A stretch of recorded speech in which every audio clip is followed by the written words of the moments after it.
જય Shri Krishna. Welcome to mother and daughter kitchen. આજે આપણે બનાવીશું તુવરની દાળમાં મસાલા ઢોકળી. હવે એમાં શું સામગ્રી જોઈશે તે હું તમને બતાવી દઉં. આ તુવરની દાળ છે, એને હું 2-3 પાણીએ ધોઈને કુકરમાં સિસોટી વગાડી દઈશ.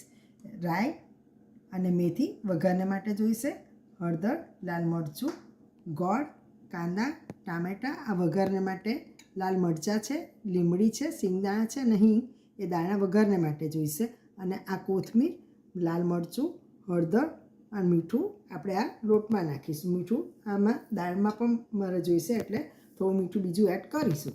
તો આપણે સૌપ્રથમ પહેલાં દાળને ધોઈને લીંબુને પણ આપણે રસ કાઢીને રેડી રાખીશું. સૌપ્રથમ આપણે દાળને 2-3 પાણીએ ધોઈને કુકરમાં બાફી દઈએ.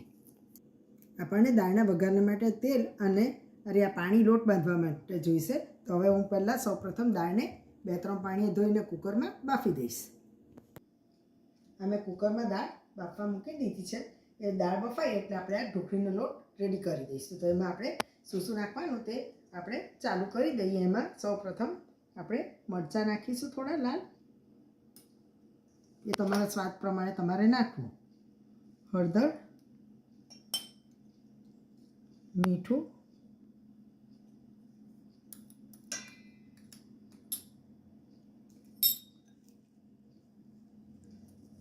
કોથમીર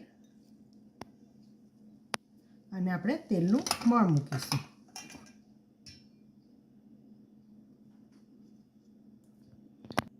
હવે આ મસાલો બધો મેં રેડી અંદર નાખી દીધો છે. હવે એને મિક્સ કરીને આપણે પાણીથી લોટ બાંધી દઈશું. આપણે જે રીતે નોર્મલ ભાખરીનો લોટ બાંધીએ છીએ તે રીતે જ બાંધવામાં આવે છે આનો લોટ પણ. અને એને વણીને પછી આપણે દાળમાં ઢોકળી મૂકવામાં આવે છે.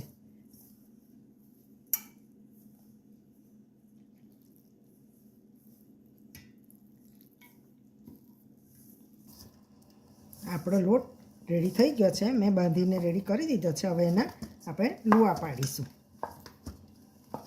બાજુ આ કુકર પણ થઈ ગયું છે આપણું દાળનું.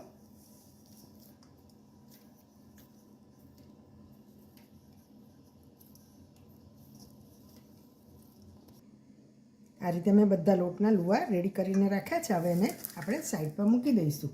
હવે દાળ આપણી થઈ ગઈ છે, એને ખોલીને આપણે પહેલાં વઘાર કરવા મૂકી દઈશું. રેડી છે દાળ. આપણે આ વઘારના માટે તેલ મૂકી દઈશું.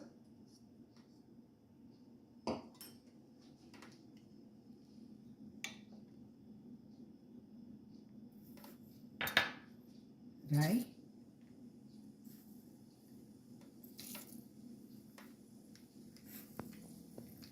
મેથી,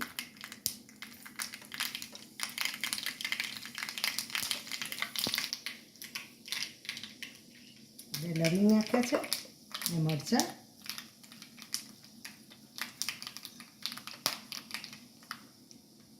સિંગદાણા અને લીમડી છે.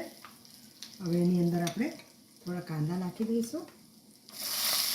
આ મસાલા ખીચડી છે આપણે, એટલે અંદર કાંદા, ટામેટાં બધું એડ કરી દઈશું ને થોડી વાર ચડવા દઈશું. હવે આપણે અંદર હિંગ નાખી દીધી છે. હવે એને થોડીક વાર કાંદા અને ટામેટાને ચડવા દઈશું.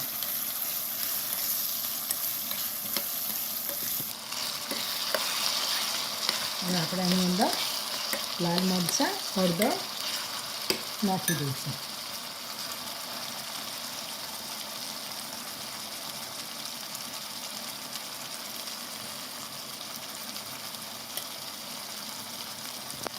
આપણે આ લાલ મરચું પણ અંદર એડ કરી દઈશું.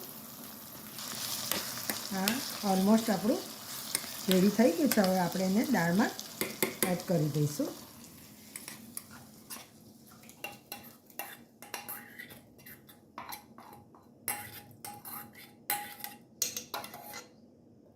હવે આમાં થોડું પાણીને નાખીને દાળમાં એડ કરી દઈશું.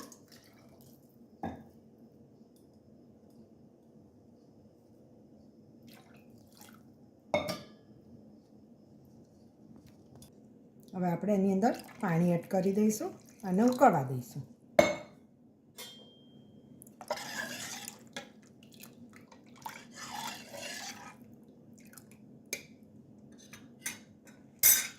સ્વાદ પ્રમાણે થોડું હવે મીઠું નાખી દઈશું, ગોળ સ્વાદ અનુસાર,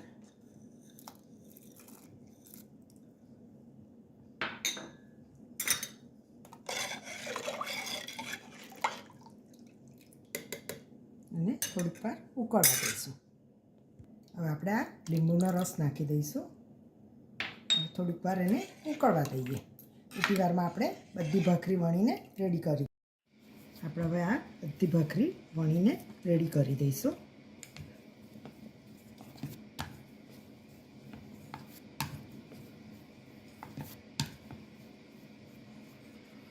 આ રીતે પાતળી ભાખરી વણવાની એની, એટલે અંદર ઢોકળીમાં ચડાય દાળમાં તો સ્વાદ સરસ લાગે છે એનો.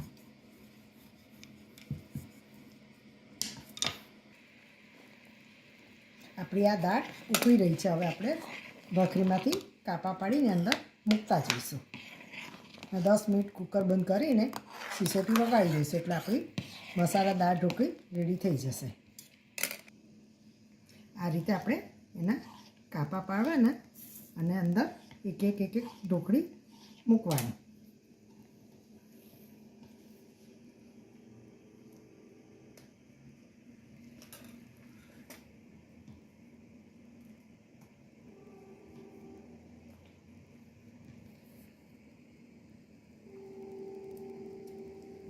હવે આપણે આ ઢોકળી મુકાઈ જાય પછી પાછું ચમચાથી હલાવવાનું.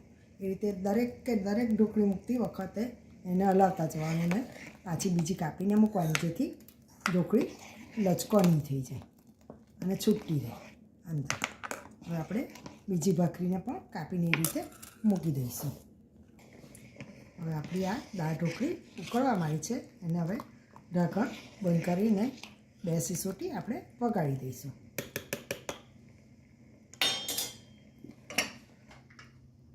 હવે એને 2 સીસોટી થાય ત્યાં સુધી રવા દઈશું. આપણું કુકર ઠંડુ થઈ ગયું છે. હવે આપણે ખોલીને મસાલા ઢોકળીને સર્વિંગ પ્લેટમાં કાઢી દઈશું.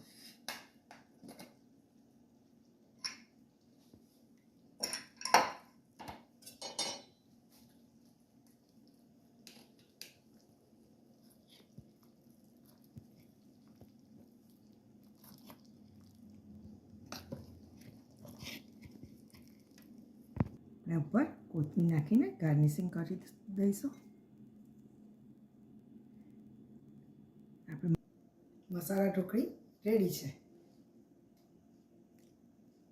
Thank you. C you next recipe.